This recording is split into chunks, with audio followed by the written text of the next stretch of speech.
the itinerary for tonight. My name is ItsMontezDuh. Scott Lucas is in the back.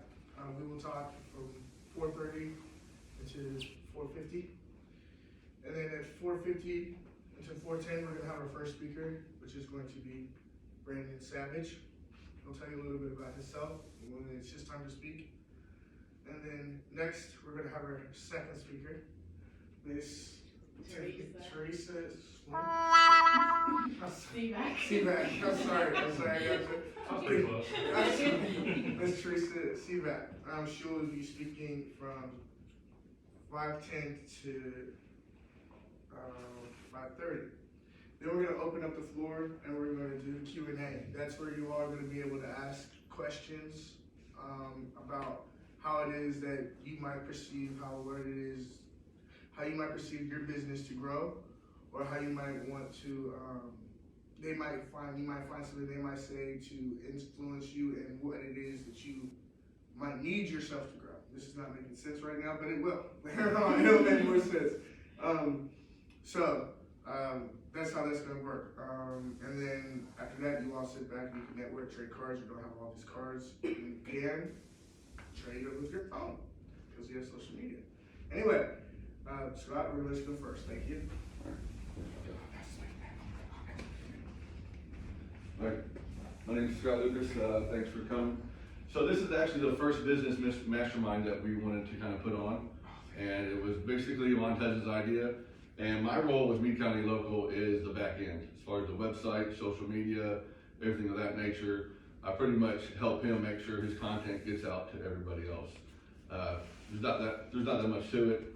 Everything else, I'll probably bore y'all to death with the tech stuff and anything of that nature. But as far as the marketing, Montez is pretty much the brains behind everything, and I just kind of make sure that, subscribers is like you all and customers, anything that he helps with video-wise or anything of that nature, I'll make sure that he can do that for y'all. So that's my role, and Montez, that's pretty much all I have. I'm pretty much a short and sweet type guy to the point. Okay, all right. So I butchered the first thing. I'm more of the introvert. That's why I'm the guy on the back end. So yeah, like Scott was saying, this is our first time setting up the mastermind. We feel that if we bring people that have their thoughts and their ideas together, we can all learn from each other and then excel into the next level. So I run the Meade County Local, and I have all sorts of different facets underneath that. Meade County Eats, Meade County Beauty, Meade County Health, Meade County Homes, and these are all just different avenues that I use to create a revenue from the people that are here in my society. We do that by Facebook, social media sites such as YouTube, LinkedIn, some say TikTok. He's big on TikTok. I don't really use it as much, but he could talk about that. Alignable, that's been really huge here. So a lot of the connections that we make inside the social media world are huge. So I created the Meade County Local, figuring that if I had a community of people, then I would be able then to use my community and sell them goods, or give them advice, or just even help them with any needs that they needed at that time. So this was where I saw the money coming in. So the Meade County Local doesn't just take care of my needs, but it takes care of everybody else's needs. It was to me that I found out that when I would take care of other people, that I would then grow. So when I started making content for other people, other companies, we call these ads, we call these different things like this, other people would come and they'd say, hey, who did you have do that? And they would say, Montez did that. So instead of me being the face of the brand, I decided I would be behind it all and made the Meade County Local the brand.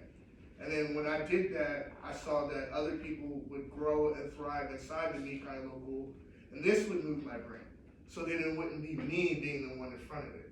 I feel like the content that we're going to create here today is going to open up a whole lot of different avenues for everybody to learn from, and because then we're going to take this content and then put this online. So when the speakers do come up, I do invite you to ask questions that that maybe you might be inkling in your business. Maybe if you're struggling on how to make the cold call, how to close the message on the internet and then get the phone number, how to get the email, what to do with the email when you get the email.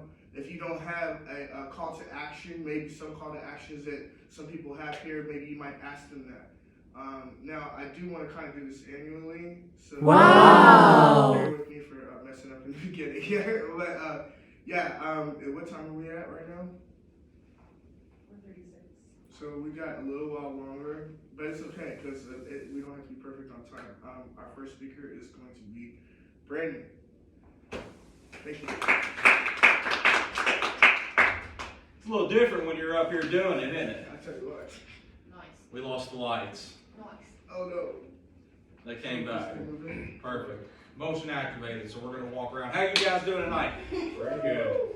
All right, we're in a library, not a morgue. How you guys doing tonight? Oh my God, This one right here is right in my alley. So, my name is Brandon Savage. I am the owner of Savage Sounds Entertainment, a mobile DJ service based out of Louisville, Kentucky. Before I get to Savage Sounds and how it works, I always like to kind of start at the beginning and tell you where I started and how I got where I was, because I really feel like the story kind of comes full circle, and I'm going to make kind of a little point at the end of it. So, in 2002, I'm barely 21 years old. I'm at a friend's house. We're doing what all 21-year-olds do at night. We're drinking, we're partying, we're having fun, right? Guy walks in, a friend of a friend, he's wearing a Pepsi uniform. I don't want to work for Pepsi.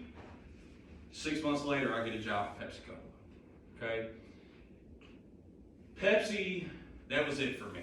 That's where I was. From 2002 up until about 2017, that was my career. That's what I did. I started on what we call the front line, merchandising stores, building displays, ended up on a truck, got into management, and management's where I spent the last 12 years of my career at Pepsi.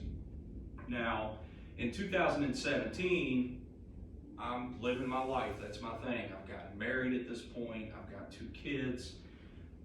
I'm at a party, just hanging out. Oddly enough, same family I was at, different house, same family I was at when the Pepsi guy walked in, and I said, I want to work for Pepsi, and ended up at Pepsi. I'm at this party.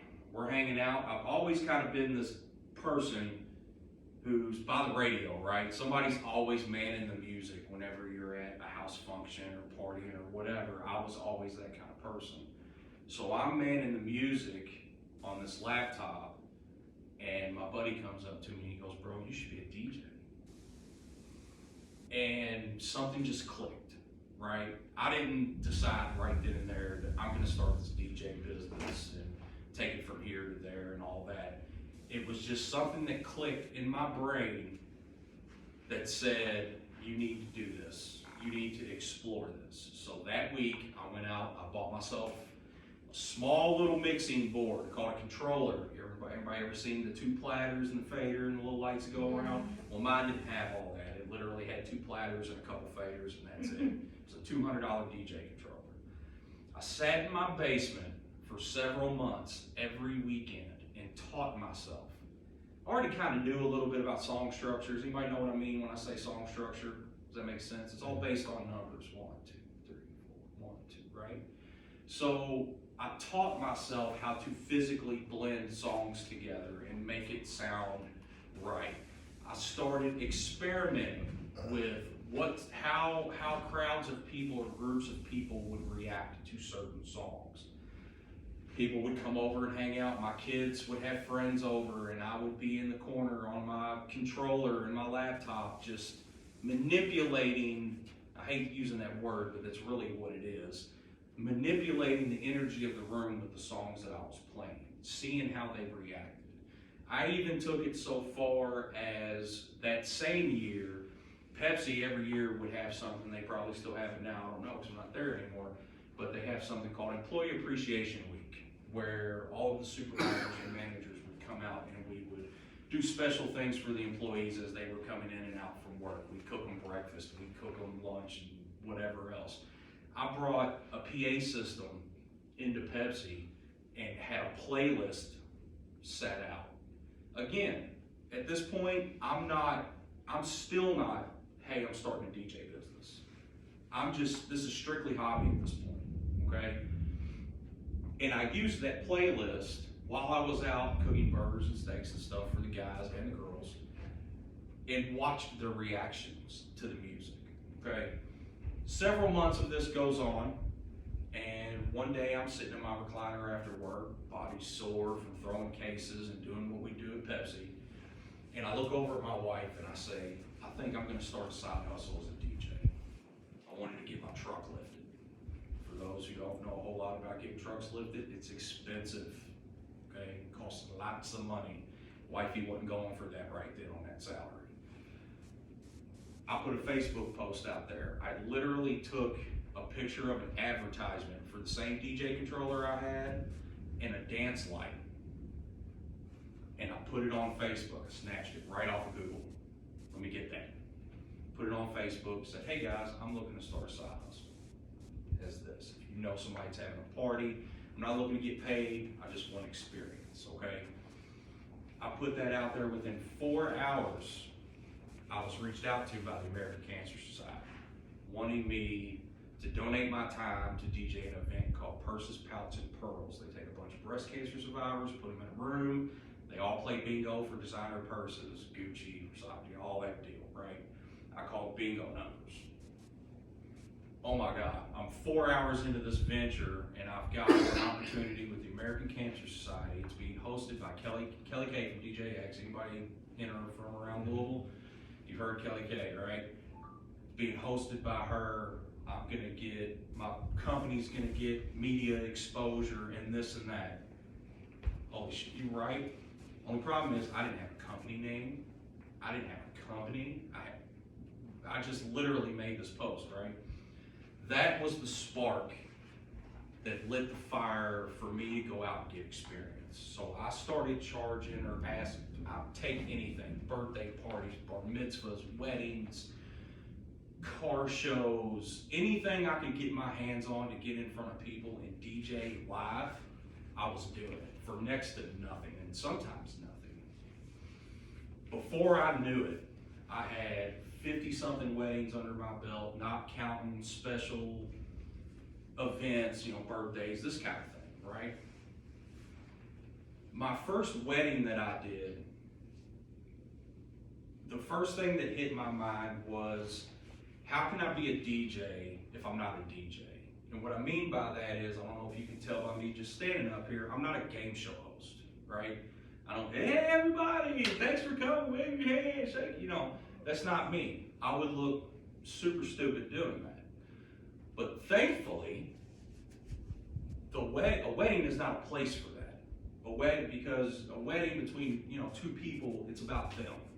It's not about the DJ, and that the DJ becomes the centerpiece. Does that make sense?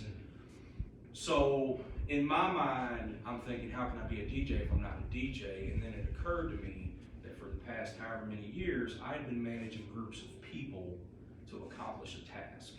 That task getting cases of Pepsi from point A to point B into the consumers' homes and all that deal. Only difference is, task now is to make groups of people have fun. Through what I found manipulating these playlists and energy in a room, I learned how to balance not only that, but my operational skills as a manager to manage those events. So now I'm taking a knowledge of music and a knowledge of dance and a knowledge of mixing and all that stuff and combining it with, hey, let's do food at this time instead of this time so that it flows better, kind of like from an operational, like a management standpoint, right? And before I knew it, my business took off. I mean, I'm getting calls by August of 2018. I think I did my first wedding in September of 2017. By August of 2018, I was booking weddings into 2020. Your passion finds you, you don't find your passion.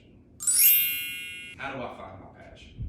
How do I find what I care about and what can I do that I will enjoy as a job versus feeling like I'm making somebody else money? You don't find it, it finds you. Just like it found me at that party in 2002, sitting there, somebody walked in. Without Pepsi, I would have never had the knowledge I have now to apply to this business the way that I do. It found me then, and then it found me again in 2017.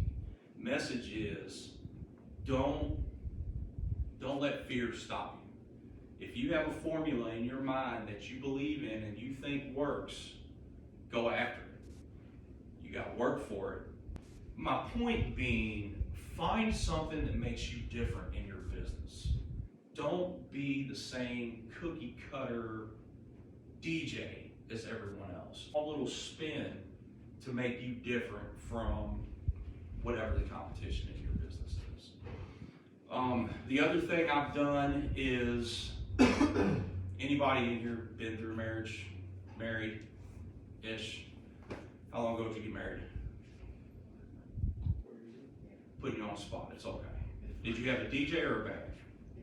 Both. We had both. You had a DJ and a band, two separate entities? Yes. Did you get married here in Miami? Miami. Yeah.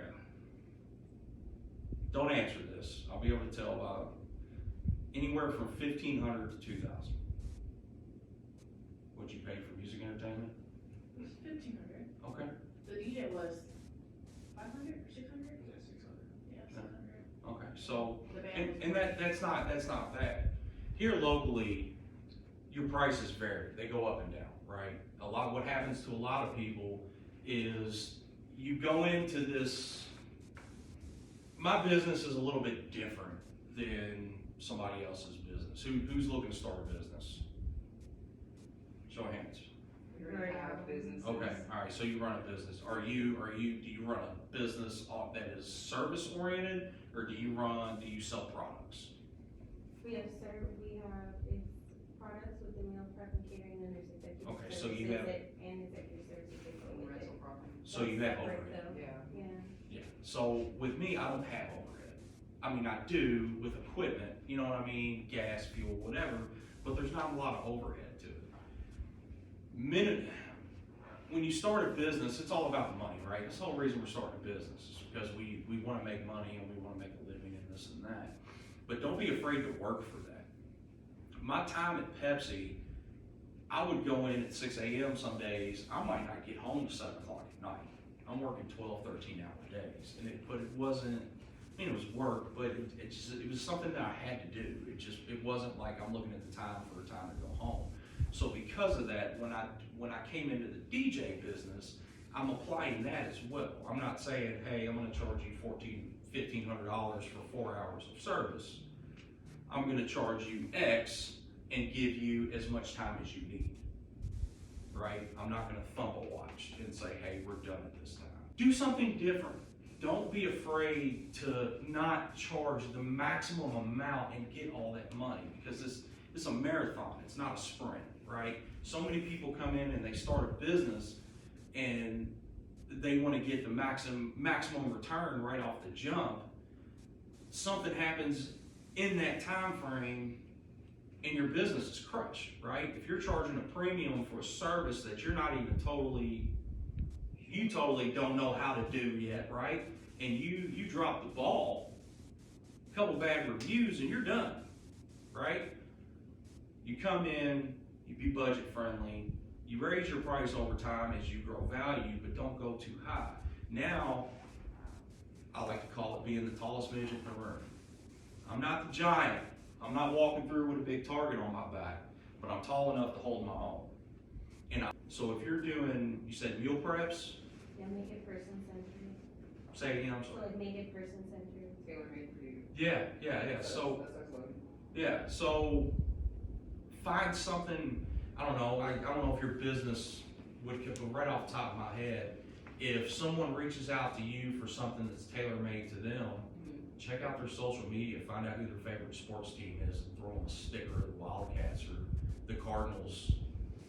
You understand what I'm saying? Like a survey that goes through like textures and things that you don't need, and like allergies and like things like that. We'll get like a whole like exclusive. Which is dope. So you're on the right path, right? You know what I mean? But just find something that fits your business. Thank you guys so much. Go DJ, that's my DJ. Go DJ, that's my DJ.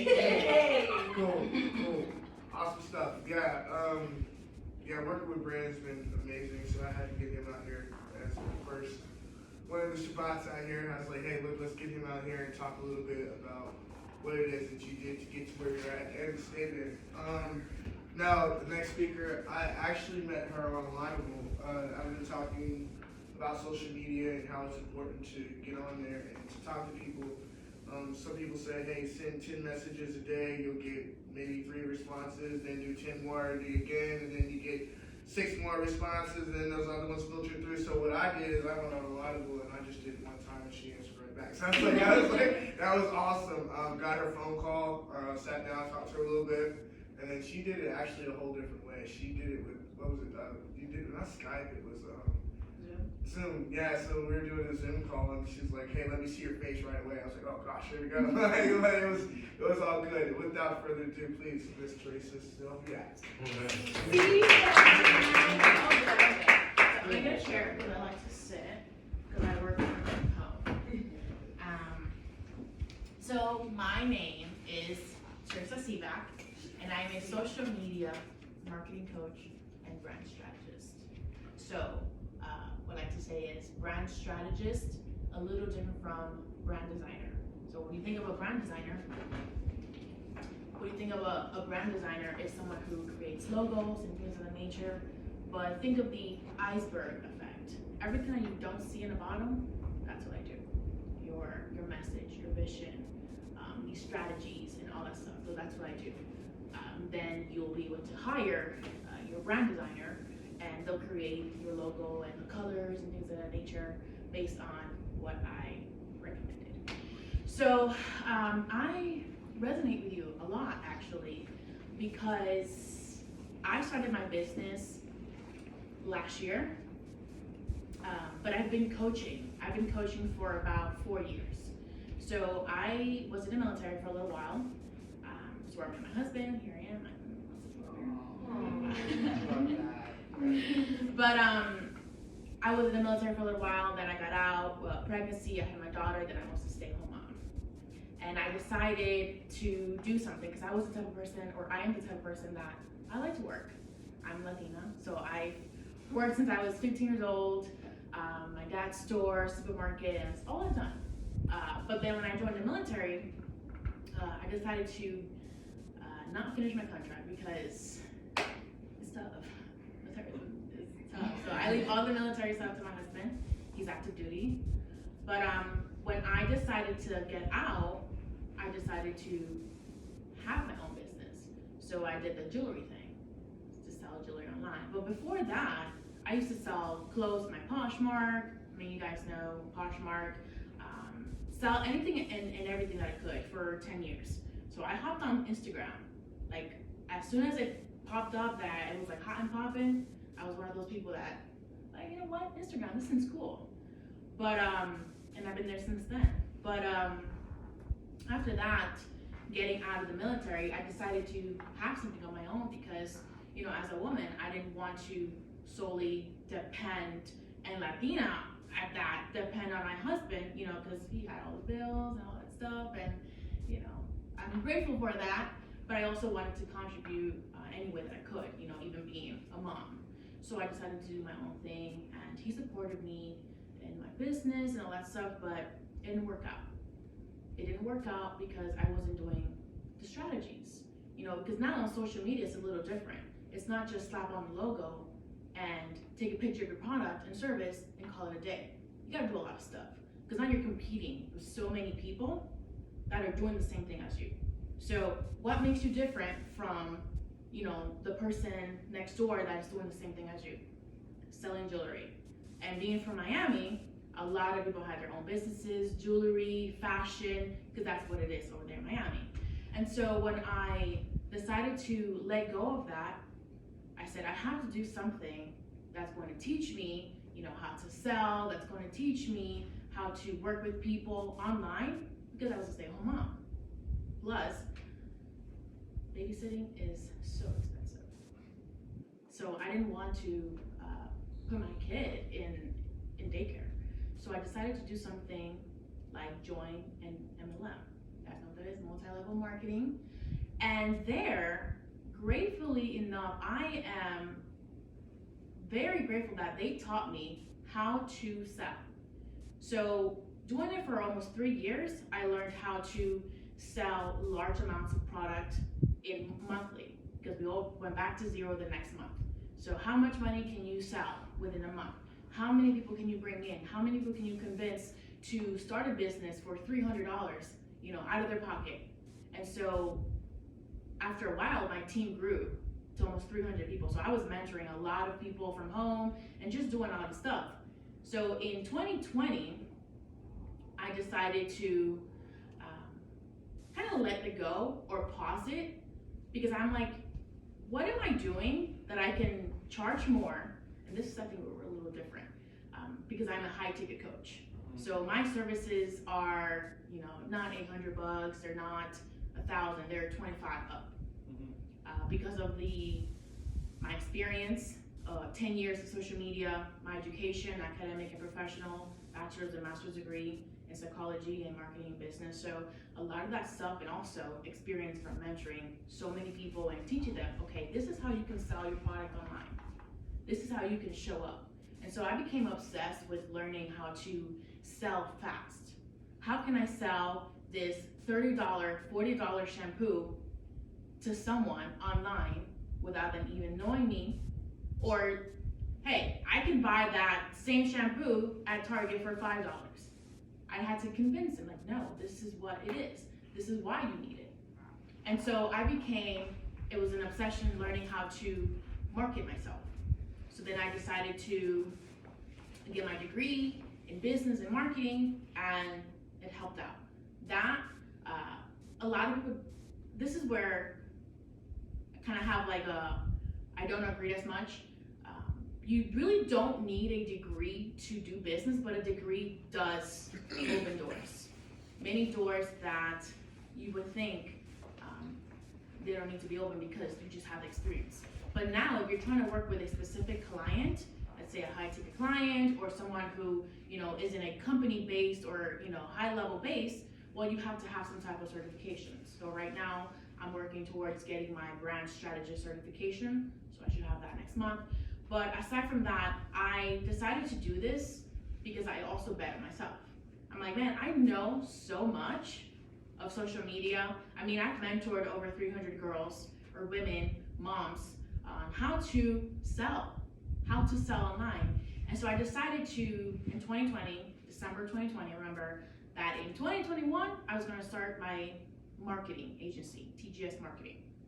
And I realized everything that I was doing from 2020 and on was all marketing, was all selling online. Your question? No, But and I'm like, how can I monetize what I know? And this is where the pandemic kind of brought that good side. Like, how can I still be home, have my daughter, not touch a daycare, not set foot on a daycare, and use my expertise and make money? I'm talking about money. Well, working 24 hours a day, 7 days a week. My husband knows that I wouldn't sleep. I'm like, okay, he's going to bed, because he would wake up early, but I'm like, oh, okay, I'll be there, and I would go to bed 4, 5, 6 in the morning, because I always had these ideas and things like that, and I applied. So if you are someone who's trying to scale your business, really know the ins and outs, the strategic ways of your business. Because like I mentioned earlier, it's not about just slapping a logo, posting your service, or just really being different. It's really about knowing how to convince someone and teach them that your services is what they need. How do you sell without selling? By teaching people, by adding that value. So how am I able to get clients? I don't say, hey, buy my stuff, here's my service, this is what I can help you with. No, I'm gonna teach you how to sell. So how he found me was I posted not an ad, kind of like on Facebook group. So I'm doing a marketing workshop, free. Sometimes you gotta work for free, I'm doing a marketing workshop, and I was asking, does anybody know any events area or venues that I can use? And he hit me up. But how I resonate with you is pretty much just working for free until you make it, really. Because you have to add that value and you have to let people know that you know what you're talking about. You know, you have to use everything, your experience. So if you know about different types of foods and, you know, things that could make somebody allergic and things of that nature, teach. You're going to get further ahead when you teach about your services, your products, than just saying, here, buy my stuff, or this is why you need it. You know what I mean? Teach. And it's a way of selling without selling in this social media space. So do you guys have any questions? Well, before they ask their questions, we're gonna have them all ask questions at the end of this thing. Okay. We're gonna have both of you all sit up there, and then we're all gonna ask you questions. Oh, So we're okay, gonna okay, pick it. sounds good. Sounds good. Scott Lucas, do you wanna go up front and then just kind of conclude, and then I'll end after you?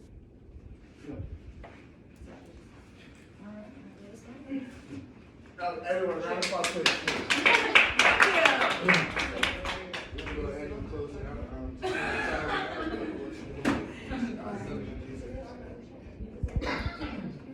Maybe tell a little bit more about stuff like that, kind of do like that, and then kind of give what you thought about this. And then I'll get my piece, and then we'll go.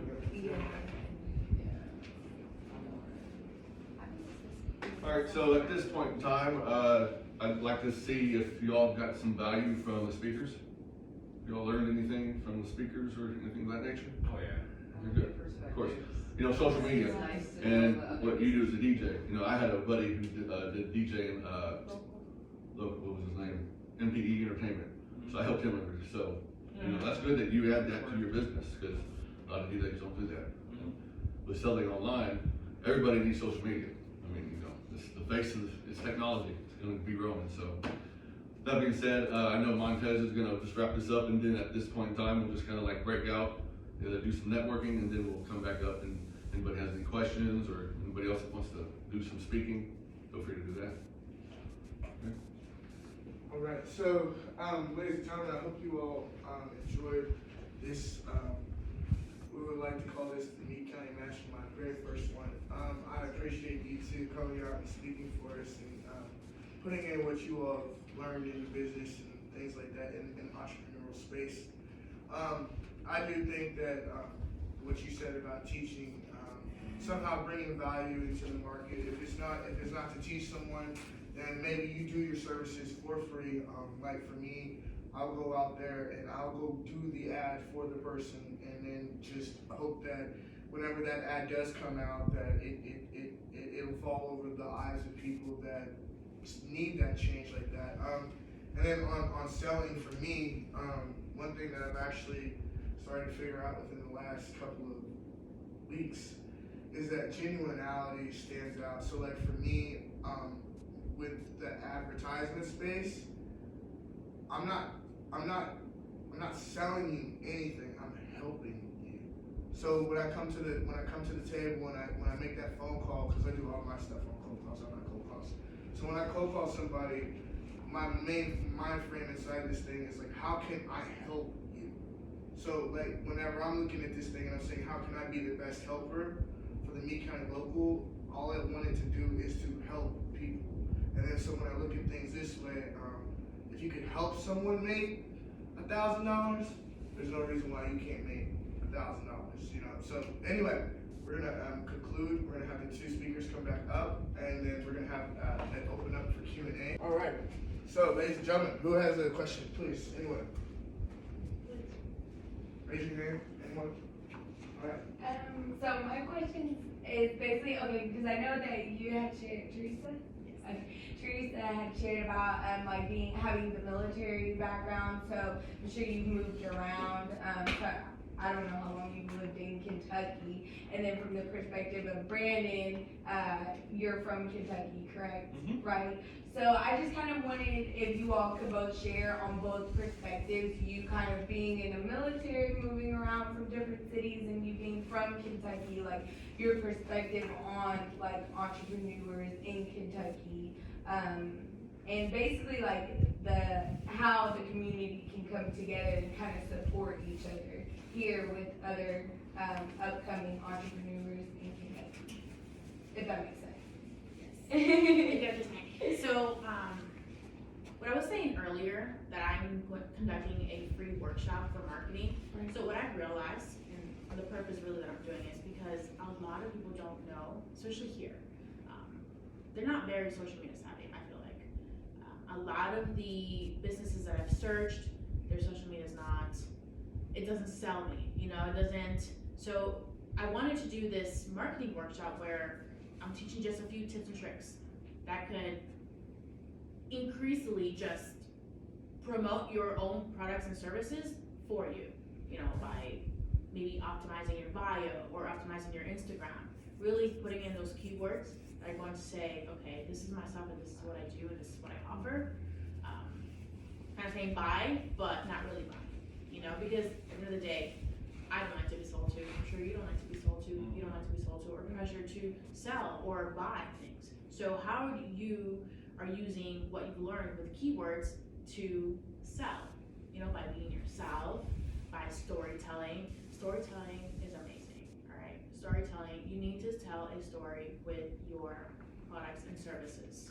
What I mean by that is, for example, using your own personal, you know, experiences. So if you guys are, let's say, a team, you know, what made you start that business, right? What made you say, you know, it's better if we customize your order instead of X, Y, and Z or whatever else, you know? But you have to, in a way, storytell within yourself. Like, okay, this is why I'm doing it, you know, because when I was younger, you know, because we like to hear stories. So I wanted to do this marketing workshop because a lot of businesses, I feel like don't have that knowledge yet. And then just a small guidance, just a small like tips and tricks could completely scale and convert right away. So being that I move from state to state, like it's different from, you know, when we're in North Carolina, Georgia, Miami, you know, even Korea with stay-home moms, it's different. So you're using what's in common, social media now, but you're competing essentially.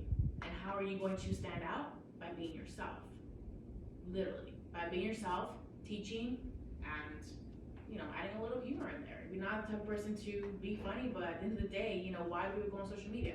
To be inspired, to be motivated, to learn, laugh, you know what I mean? Memes, you have to use memes. You know, for the Super Bowl, I was screenshotting memes. I'm on social media, I'm screenshotting memes to use for my business. So, Which one's your favorite meme? the one with Mary J. Blige where she was like this. What did it say? Um, Can you read me your favorite meme? I'm sorry, I'm so curious now. No, it's okay. I have it here. I have posted it. It said, me after screenshotting Super Bowl memes to use for my business. I had it. Mary J. Blige like this. Yeah. She just used it. So, moving from place to place, I've noticed that it's all about visibility. But how are you going to get there, you know? Because we force ourselves to like, okay, buy my stuff, you know, we think we just slap a logo, slap a, you know, a picture of my product and service and put it out there on social media and call it a day. No, but if you have, let's say, a DJing, you know, business, what you can do is record yourself, go live, you know. This is for, you know, whatever. I have a lot of friends who are DJ Miami, I'm from Miami, and they're always going on live, you know, 30 minutes. People love that. On YouTube, live, you know what I mean? If you are, you know, in the food industry, behind the scenes, cooking it up, you know, doing a customer order. So it's really getting yourself out there uniquely, like you mentioned. So teaching all that stuff, that's my goal, you know, and how we're gonna come up together. Now we'll know, oh, you have this business, oh, you have that business, oh, awesome. So now you know what's in the area, in your own local area. Because a lot of people don't go on Google, like, what's near me? You don't do that. I love that. So basically, like, you find a need in the area, and then you're providing a free way to give back and bringing people together. Yeah. So, thank you.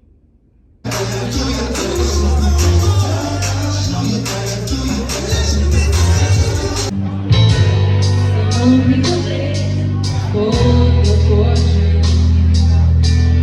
Some people live just for the fame. Some people live for the power, yeah. Some